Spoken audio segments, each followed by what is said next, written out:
अक्कांचा राग थंड झाला. बापू खरोखरच म्हटल्याप्रमाणे करतील आणि माझी युक्ती फिसकटून टाकतील असं मला वाटलं. पण तसं होऊ न देण्याची दुसरी युक्ती मला सापडली आणि एक नामी संधीही चालून आली.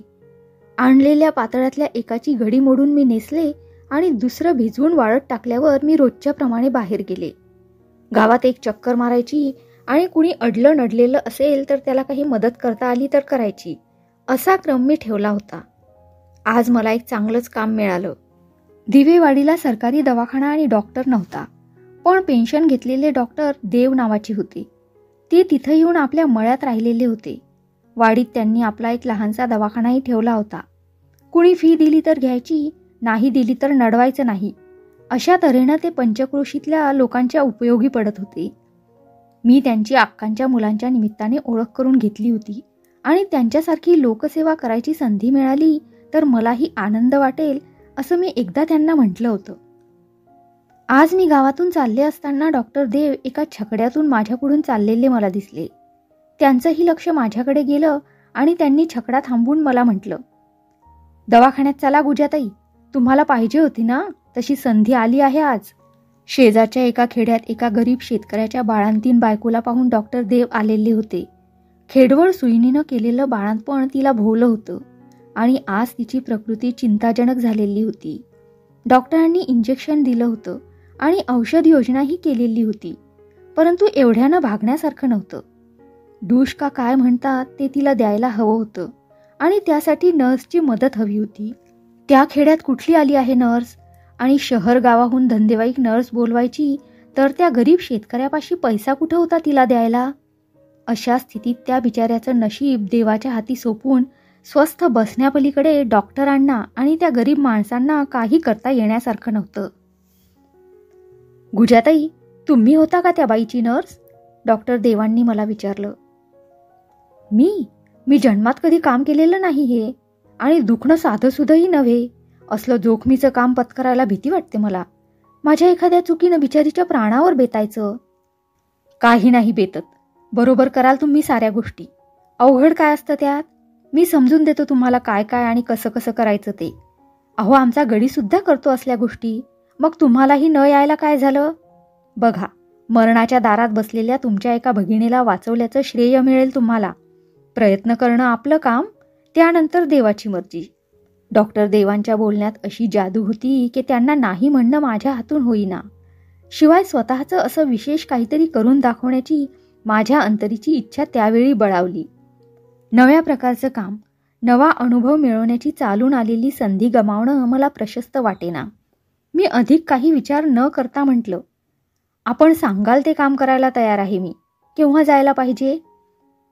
माझी खात्रीच होती तुम्ही माघार नाही घेणार अशी, डॉक्टर हसून म्हणाले. कधी जायला पाहिजे म्हणाल तर ताबडतोब जायला पाहिजे. याआधीच उपचार व्हायला हवे होते बाईला. घटका तासाचा उशीर सुद्धा घातक आहे. तुम्ही आलेल्या गाडीतून आत्ताच्या आत्ता निघाला तर बरंच होईल. ठीक आहे, घरी सांगून येते, नाहीतर अक्का बापू उगीच काळजी करत बसतील. उत्तम. आणि हे पहा, तुमचे कपडे आणि चालचलाऊ अंथरूण पांघरूणही घेऊन या. एखादा दिवस राहावं लागेल तिथं तुम्हाला. तुम्ही येईपर्यंत औषध आणि सगळी साधन सामुग्री तयार करून ठेवतो. मी घरी गेले. माझी एक मैत्रीण 4 कोसांवरच्या गावी आली आहे. तिचा ताबडतोब निघून ये असा निरोप आला आहे. मी 1-2 दिवस तिच्याकडे जाऊन येते असं काहीतरी सांगून मी निघाले.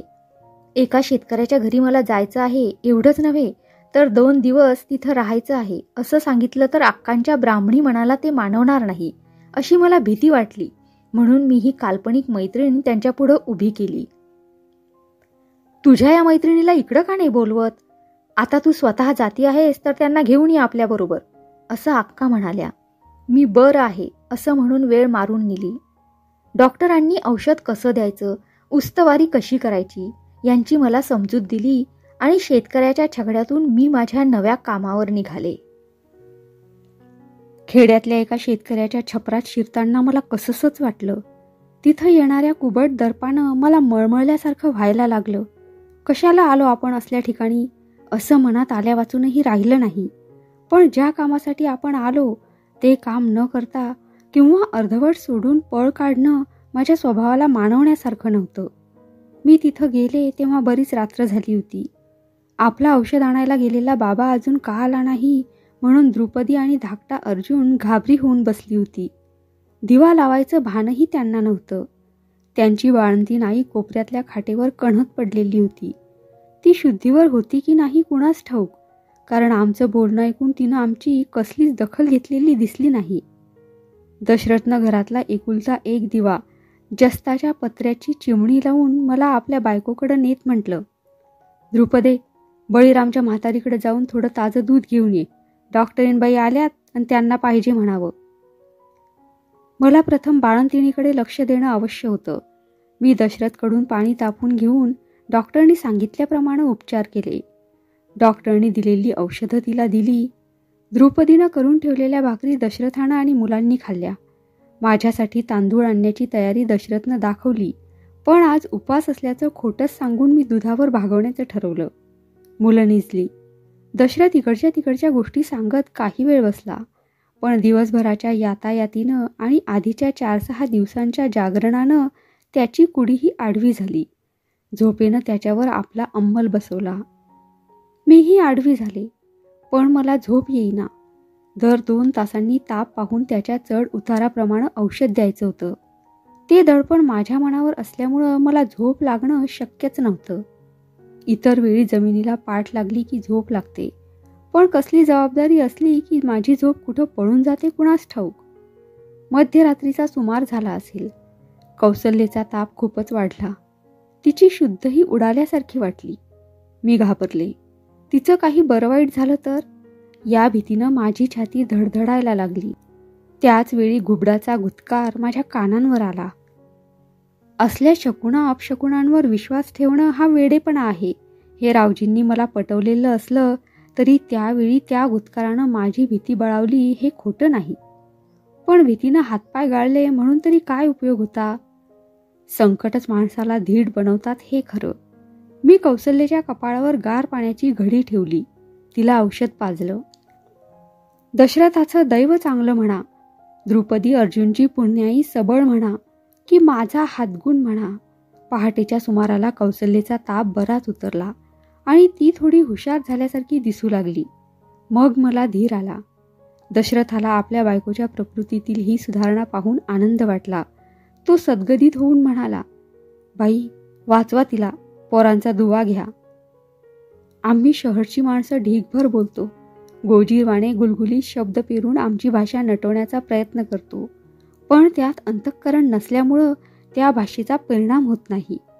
दशरथाच्या त्यावेळच्या मोजक्या शब्दात त्याचं भाबडं आणि हळुवार झालेलं अंतःकरण प्रकट होत होतं. त्या शब्दांनी मलाही गहिवरल्यासारखं झालं. रात्रीचा सगळा प्रकार लिहून मी दशरथाला डॉक्टर देवांकडे धाडलं. माझ्या जेवणाची व्यवस्था गावच्या जोशांकडे करून मग जाईन असं तो म्हणाला, पण माझ्या जेवणाची व्यवस्था माझी मी पाहते असं सांगून मी त्याची रवानगी केली. कौसल्याचं तोंड धुतलं. तिला फिरून एकदा डूस दिला. थोडं दूध पाजलं. तिला अंमळशानं थोडी झोप लागली. द्रुपदी अर्जुन आपल्या रोजच्या दिनचर्येला लागली होती. एवढासा 6-7 वर्षाचा पोर, पण शेण गोठा करताना पाहून मला मौज वाटली. द्रुपदी तरी मोठी थोडीच होती, पण तिनंही विहिरीवरून 4-5 कळशा पाणी आणलं. रात्रीची खरकटी भांडी उजळली. अधूनमधून ती आईच्या खाटेवर डोकावून जाई.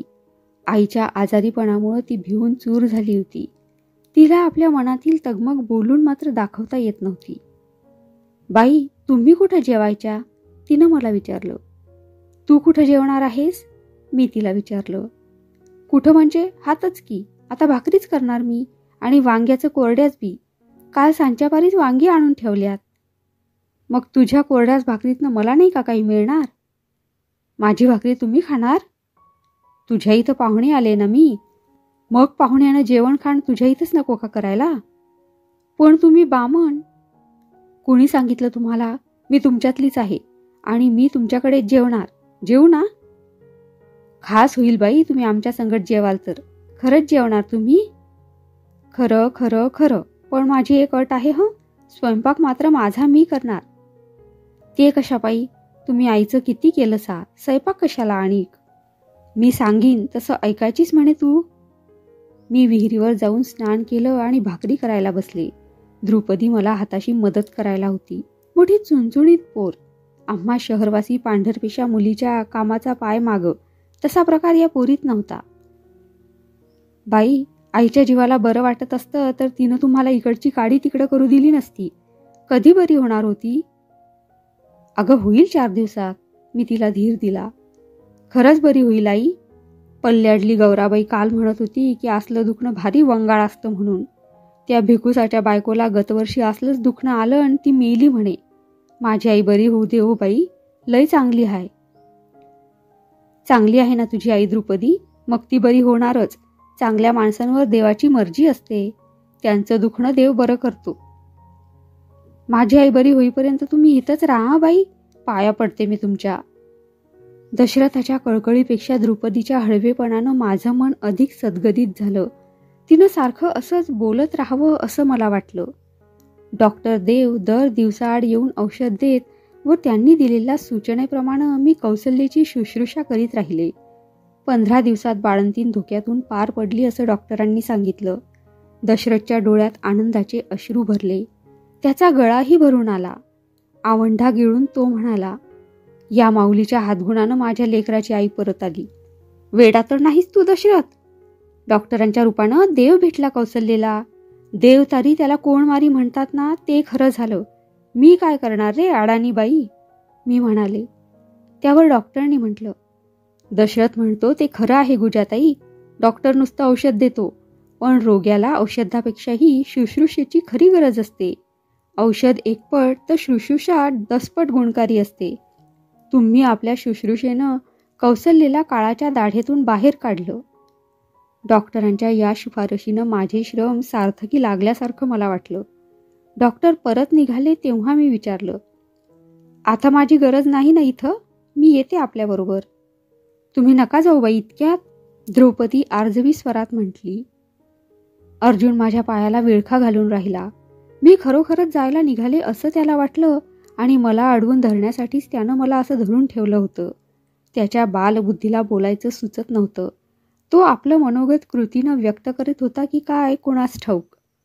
बाई, लेकराचं मन कशाला मोडता?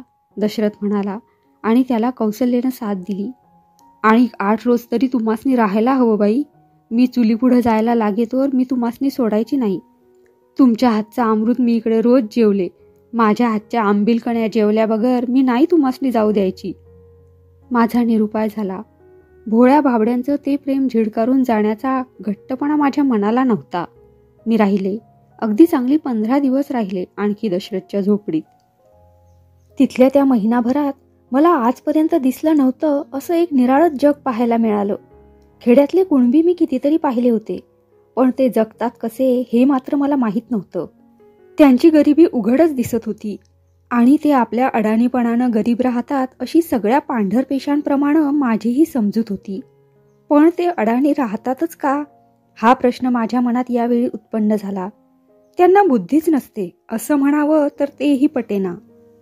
द्रौपदी आणि अर्जुन ही मुलं शिकवलं तर शिकतात, एवढंच नव्हे तर न शिकवतानाही शिकतात असं मला दिसलं. मी दशरथाच्या झोपडीच्या दारात रोज सकाळी सडा घालून रांगोळी घालायची पद्धत ठेवली. स्वस्तिक, गोपदुम, कमळ, कासव, गोपूर अशी साधीच चित्र मी काढायची. द्रौपदी आणि अर्जुन मोठ्या आवडीनं बघत बसत रांगोळी काढताना. 2-3 दिवस झाल्यावर द्रौपदी म्हणाली, बाई मी काढते आज रांगोळी. आणि खरोखरच तिनं 2-3 चित्र अगदी बरोबर काढून दाखवली. नुसतं बघून शिकली ती. रांगोळीप्रमाणे शिवायलाही शिकली ती माझ्यापाशी. मी सकाळी संध्याकाळी तोंडानं काही बाही गाणी बडबडायची, तर 4-8 दिवसात अर्जुन सुद्धा त्यातले काही चरण म्हणून दाखवायला लागला. मुलांची ही हुशारी बघून मी कौसल्याला म्हटलं, मुलांना शाळेत घाल, शिकू देत ती. कौसल्या हसली आणि म्हणाली, कुठली साळांबिळा घेऊन बसला बाई, यासनी शाळेला पाठवून म्हसरं कोण राखील आणि जळण कोण गोळा करील? कुणब्यांच्या मुलांना त्यांच्याच कोंडाळ्यात कसं गिरक्या खात राहावं लागतं हे दशरथानं आणि कौसल्यानं मला दाखवलं. त्यांचं म्हणणं खरंच होतं. मला ते पटलं, पण ते बरोबर आहे असं मात्र वाटलं नाही. कुठं काहीतरी चुकतंय आणि चांगल्या बुद्धीचं मातेरं होतंय अशी चुटपुट माझ्या मनाला लागून राहिली. आजता गायतही ती दूर झालेली नाही. माझं तिथं राहणं दशरथ कौसल्येला आनंददायक वाटत असलं तरी आजूबाजूच्या त्याच्या गावकऱ्यात तो एक टीकेचा विषय व्हायला लागला आहे हे मला दिसून आलं. माझ्या बोलण्यावरून आणि कपड्यांवरून मी बामणीन दिसत होते आणि कुणब्यांच्या घरात सवळं बवळं सोडून ही बामणीन राहिली कशी हे कोडं त्यांना उलगडत नव्हतं. एका शनिवारी संध्याकाळी मी मारुतीला गेले होते. परत यायला अंधार झाला. देवळाबाहेरच्या पिंपळाच्या पारावर 3-4 गावकरी गप्पा छाटीत बसले होते. त्यांना मी दिसले नाही. त्यांच्या गप्पा माझ्याबद्दलच चालल्या आहेत हे मला कळलं आणि त्या ऐकण्याची माझी उत्सुकताही बळावली. मी आडोशाला उभं राहून ऐकू लागले. दशरथाच्या घरी आलेली ती दागदारीन बरी राहिली इतके रोज. कौशी तर आता चांगली बरी झाली या म्हण. आणि डागदारीन असून फी बी मागत नाही म्हण. नवलच हाय खरं. शिकलेली डागदारीन आणि बामणीन बी दिसतीया, पण कुणब्याच्या घरातला भाकरी तुकडा गुमान खातीया. चहा कापी बिस्कुट पाव असलं काय म्हटल्या काय बी लागत नाही तिला. असली उपकारी माणसं दुनियेत थोडीच असतात. नाहीतर हायती ती इथली बामण हा केसू भट कुळवाड्याच्या सावलीला बी भितोया. आपण मात्र संध्या बी करायचा नाही. कुणब्याकडनं शिधा आणि दक्षिणा घ्यायला याची तयारी आहे, पण कुणब्याच्या अडचणीच्या वक्ताला यायचा नाही कधी पुढं. या बामणीचं वाईस शिका केसूभट. तोंडातली तंबाखूची पिचकारी मारून केसूभट म्हणाला, तुमच्यासारख्या खुळचटांना चांगलं बनवते आहे ती बया. अरे लेकांनो, खरी ब्राह्मणाची बाई असला भ्रष्टाकार कधीच करायची नाही. हे बाडगं प्रकरण दिसतंय. किरिस्ताव असेल आणि इथल्या गरीब कुळवंटांना आपल्या कळपात ओढायचा डाव असेल तिचा. लेको, हे किरस्ताव मोठे हिकमती असतात. वाटेल त्या खटपटी लटपटी करून ते अर्धवट लोकांना बाटवतात. मी रामगावला जाऊन नीट तपास करणार आहे हिचा. माझा हिशेब चुकायचा नाही. जर काही किरिस्ताव ठरली तर दशरथाच्या घराला वाईट टाकायला पाहिजे. केसूभटानं सोडलेल्या या सापाला ते मैतर भ्यालेले दिसले, कारण ते पुढे काहीच बोलेनात. मीही मनात चरकले. माझ्यामुळं दशरथच्या वाट्याला गावकऱ्यांचा छळ आला तर ही भीती मला चैन पडू देईना. भीतीबरोबर मला एक नवलही वाटायला लागलं. माझ्यासारख्या ब्राह्मणाच्या बाईनं मराठमोळ्यांच्या घरातलं होऊन राहिल्यावर त्यांना आनंद वाटला पाहिजे. खरं म्हटलं तर ब्राह्मण लोक आपणावर वर्चस्मा गाजवतात याची मराठी समाजाला चीड येते, पण ब्राह्मण अगदी त्यांच्यातला होऊन राहायला आला तर तेही त्यांना मानवत नाही हे कसं, हे कोडं मला उलगडेना. त्या रात्री मला झोप किती वेळ तरी लागेना. माझी अस्वस्थता कौसल्येला उमगलीच. ती म्हणाली, बाई, काहीतरी होतंय आज तुम्हासनी. काही होत नाही मला. दुपारी झोपले होते ना थोडीशी, त्यानं नाही लागत झोप लवकर. असं काहीतरी सांगून मी वेळ मारून नेली. दशरथाला गावकऱ्यांकडून कसला उपद्रव होणार नाही याची खबरदारी मला निघून जाण्यापूर्वी घ्यायलाच पाहिजे होती. शेवटी एक युक्ती मला सुचली आणि ती साधलीही. दुसरे दिवशी सकाळी मला सत्यनारायणाची पूजा करायची आहे, तेव्हा पोथी घेऊन या असा द्रौपदीबरोबर केसूभटाला निरोप पाठवला. दशरथाकडून गावकऱ्यांनाही बोलावणं केलं. सत्यनारायणावर माझी भक्ती होती म्हणून नव्हे, तर आपल्याविषयीच्या शंकाकुशंकांचं निरसन करायला सत्यनारायण हे चांगलं साधन आहे हे ओळखून मी त्याला शरण गेले होते आणि तेवढ्यापुरता तो मला पावला. पूजा पोथी झाल्यावर मी मंडळींना उद्देशून म्हटलं, आमची कौसल्याताई जीवावरच्या दुखण्यातून बरी झाली म्हणून मी ही पूजा केली. तुम्ही साऱ्या मंडळींनी येऊन प्रसाद घेतला यावरून दशरथावरलं तुमचं प्रेम दिसून आलं. त्याच्यावर तुम्हा साऱ्यांचा असाच लोभ सतत राहू दे. दशरथ दादा हा गरीब माणूस आहे. तुम्हा गावकऱ्यांच्या ममतेवर तो आहे त्यात आनंदानं दिवस काढतो आहे. कुठली कोण मी, पण या सत्यनारायणाच्या कृपेनं दशरथसारख्या भावाची आणि कौशल्याताईसारख्या बहिणीची भेट झाली. पण माझ्या या भेटीमुळं दादाच्या सुखाच्या संसारात संकट येईल की काय अशी भीती मला वाटायला लागली आहे. इथली काही विघ्नसंतोषी माणसं मी भलत्याच जातीची बाई असून भोळ्या भाबड्या माणसांना बाटवायला आले आहे असं बालंट घेतात आणि दशरथाला वाईट टाकायचा त्यांचा बेत चालला आहे असं मला कळलं आहे. किड पडत्याल असं म्हणणाऱ्यांच्या तोंडात कौसल्यामध्येच उसळली. कोण असं म्हणतया, त्याला येऊ द्या मोहर, म्हणजे पाय ताणानं टक्कुरच सडकतो त्याचं. दशरथही खवळला. तुम्ही स्वस्थ राहा दशरथ दादा, मी त्यांना आवरलं आणि म्हटलं. अनोळखी माणसाबद्दल असा गैरसमज नेहमीच होतं. माझ्याबद्दल तसा झाला तर नवल नाही. अशा गैरसमजामुळं मला त्रास होईल ही भीती मला नाही, कारण मी काय 2 दिवसांची सोबतील. पण माझ्यामुळे या देवमाणसांना त्रास होऊ नये म्हणून मला तुम्हा सर्वांना सांगायचं आहे की मी कोणी बाटकीबाई तुम्हाला बाटवायला आलेली नाही. मी अगदी तुमच्या जातीची धर्माची आहे. तुमचा देव तोच माझा देव आहे. या सत्यनारायणाची मी पूजा करते, यावरून तुमची खात्री पटेल. तुमच्या मनात कोणी काही भरवलं असेल तर ते काढून टाका. का केसूभट, बोला की आता. काल सांच्यापरी काय म्हणत होता? रामजी शेलार म्हणाले. काय म्हणणार यो बामण, शिध्या दक्षिणेनं तोंड केव्हाच बंद पडलंय. हरबा भोसल्यानं भटजीवर हल्ला चढवला. यो बामण असाच कलागत्या आहे.